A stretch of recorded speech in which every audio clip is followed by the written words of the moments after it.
ஈராகாரம் one of the best food in the world. உலகத்துல பல ஆராய்ச்சி நான் வந்து 6ஆம் திணை 2012 எழுதுறேன்.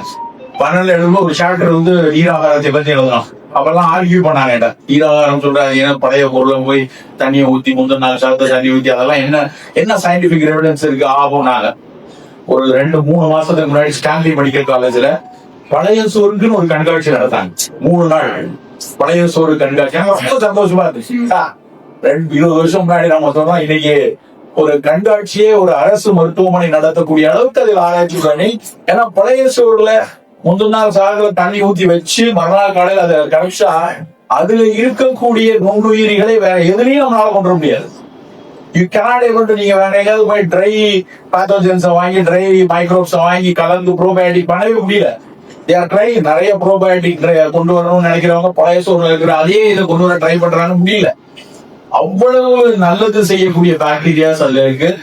ஒரு விஷயம் நல்லா புரிந்து கொள்ளணும், நம் குடலுக்குள்ள நமக்காக வேலை செய்து கொண்டிருக்கக்கூடிய பல்வேறு நுண்ணுயிரிகளை சேர்த்து பாதுகாக்க வேண்டிய கட்டாயம் நமக்கு இருக்கு. அந்த கட்டாயம் நமக்கு வந்து நம்ம வெறும் நம்ம வாய் ருசிக்காகவும் நம்மளுடைய பலத்துக்காக மட்டும் சாப்பிட்ட பத்தாது. உள்ள நமக்காக வேலை செய்து கொண்டிருக்க கூடாத நுண்ணுயிரிகள் 1-2 கிடையாது, எக்கச்சக்கமான பாக்டீரியா வைரஸஸ் நமக்காக வேலை செய்து கொண்டிருக்கிறது. அப்ப அவற்றை பாதுகாப்பா வைத்துக் கொள்ளணும்னா நீராகாரம் அளவுக்கு வெயில் காலத்தில் காலையில ஒரே ஒரு கப் நீராகாரம். நான் வந்து அக்டோபர்ல யூஎஸ் போயிருந்தேன். ஒரு MIT ப்ரோசஸ் பாஸ்டன்ல தமிழ்ச்சங்கம் பாஸ்டன்ல கான்ஃபரன்ஸ் நடந்துச்சு. நிறைய ஸ்காலர்ஸ் அவ்வளவு பேர் யாரை கேட்டாலும் MIT ஒர்க் பண்றோம், பாஸ்டன்ல இருக்கிறோம், பெரிய பெரிய ஹார்வர்ட் அதுல உள்ள ப்ரொஃபசர்ஸா இருக்காங்க. அதுல ஒரு ப்ரொஃபசர் வந்து பேசி கொண்டிருக்கிறேன், என்ன பண்ணிட்டு இருக்கேன், நான் ரிசர்ச் பண்ணிட்டு இருக்கேன் சார். என்ன ரிசர்ச் பண்றேன்? ப்ரோபயோட்டிக் ரிசர்ச் பண்றேன். எதுல ப்ரோபயோட்டிக், என்ன ரிசர்ச்? அதெல்லாம் உங்களுக்கு நீங்க பேசுற விஷயம் உங்களுக்கு தெரிஞ்சதா, என்ன ரிசர்ச் பண்றீங்க சொல்லுங்கன்னா, தோசை மாவு, கல்லு, ஆப்பம், அப்புறம் பனங்கல்லு, இதுல எல்லாம் என்ன பாக்டீரியாஸ் இருக்கு, அது எப்படி நல்லது செய்யுதுன்னு MIT உட்காந்து மெசேஜ்ல உட்காந்து ஆராய்ச்சி பண்ணி அதை ப்ரிசர்வ் பண்ண முடியுமா, அதுல என்ன பண்ண முடியும் பண்ணி கொடுக்குறேன். தோசை மாவு நான் கேட்கறேன், ரொம்ப ஆர்வமா கேட்கறேன் சார். பழைய சோறு, தோசை மாவு, ஆப்பம் 3 இருக்கக்கூடிய பாக்டீரியா அளவுக்கு உடல் நல்லது உலகத்திலே கிடையாது சார். இவ்வளவு சந்தோஷமா இருக்கு. அப்ப நம்ம கிட்ட இவ்வளவு நாளா இருந்த விஷயம், இவ்வளவு நல்ல பொருள் இருந்திருக்கு, நம்ம அதை விட்டுட்டு நம்ம ஆளுங்க பீஸா பர்கர் அப்படின்னு போயிட்டு இருந்தா எவ்வளவு வேதனையாக இருக்கு. சரி, காலையில அது குடிச்சோம். காலை சாப்பாடு என்ன சாப்பிட்டதுனால பல பேர் வீட்டுல இட்லி, தோசை, பொங்கல், வடை, பூரி, மசாலா தோசை, ஆனியன் ரவா, அதெல்லாம் வேணாம்.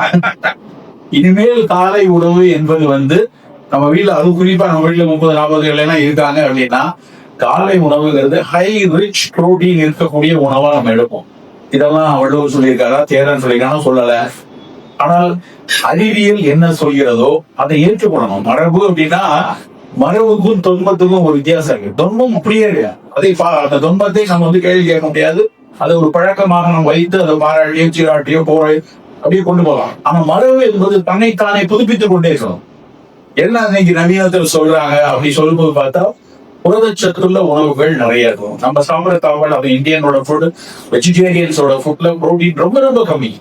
அப்ப நம்ம தேடி சாப்பிடலாம். ஒரு நாளைக்கு இப்ப நான் 70 கிலோ இடம் இருக்கேன், எனக்கு 70 கிராம் புரோட்டீன் வேணும். 70 கிராம் புரோட்டீன் தினம் சாப்பிட்டோமான மனசுக்குள்ள மைண்டுக்குள்ள கால்குலேட் பண்ணிட்டே இருக்கணும். இதெல்லாம் யாராவது டாக்டர், நியூட்ரிஷன், டயட்டிஷியன் வந்து சொல்லுவாருன்னு நினைக்க வேண்டாம். நமக்கு சிம்பிள் எக்ஸாம்பிள், நம்ம என்ன வெயிட் இருக்கோமோ அதுக்கு 10 கிராம், 70 கிலோ தான் 70 கிராம் புரோட்டீன் வேணும்.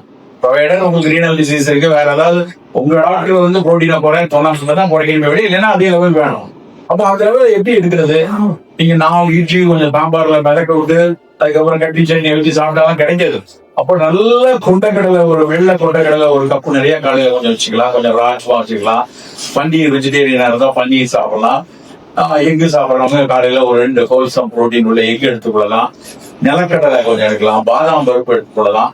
ஸோ உங்க தட்டுல கொஞ்சம் சுண்டல், கொஞ்சம் சூப்பு, காய்கறி எல்லாம் போட்ட ஒரு சூப்பு, இன்னொரு நாள் பழ துண்டுகள், அப்புறம் ஒரு 2 முட்டை, இல்லைன்னா பன்னீர், இல்லைன்னா தோஃபு, இப்படிதான் தட்டுல இருக்கும் காலை சாப்பாடு. நான் கூட சொல்றேன் சார், இதெல்லாம் சேர்ந்துதான் சாப்பிடணும். அவர் இருந்துச்சு சார், இதெல்லாம் பிஃபோர் ஃபுட்டா ஆஃப்டர் ஃபுட்டா? இட்லி தோசையை காணுமே, அப்ப இதெல்லாம் சாப்பிட்டீங்கன்னா நம்ம பல பேர் நம்ம போய் ஹோட்டல்ல போய் சாலட் அப்படின்னு சாலடை சாப்பிட்டு முடிச்சுட்டு அதுக்கப்புறம் சாப்பாடு ஆரம்பிப்பாங்க. சாலடே சாப்பிடுறோம் அப்படிதான் நம்ம சாப்பிடுறோம் அப்படி சொன்னா ஏத்துக்கவே முடியாது மனசு. ஏன்னா பழகிட்டோம். அப்படி ஆனால் பரவாயில்ல, இனிமேல் நம்ம மாத்தணும். காலை உணவுங்கிறது புரதம் நல்ல உள்ள எடுத்துக்கலாம். நிறைய சிறுதானியங்களை காலை உணவுல பயன்படுது. காலையும் மதியம் தான் சிறுதானியத்தை நல்லா சாப்பிடுறதுக்குரிய நேரம். அது நீங்க நல்ல கம்மம் கூழ் குடிக்கலாம். இன்னைக்கு எங்க வீட்டுல உங்களுக்கும் கொஞ்சம் புடக்கலை தான் போட்டோம்.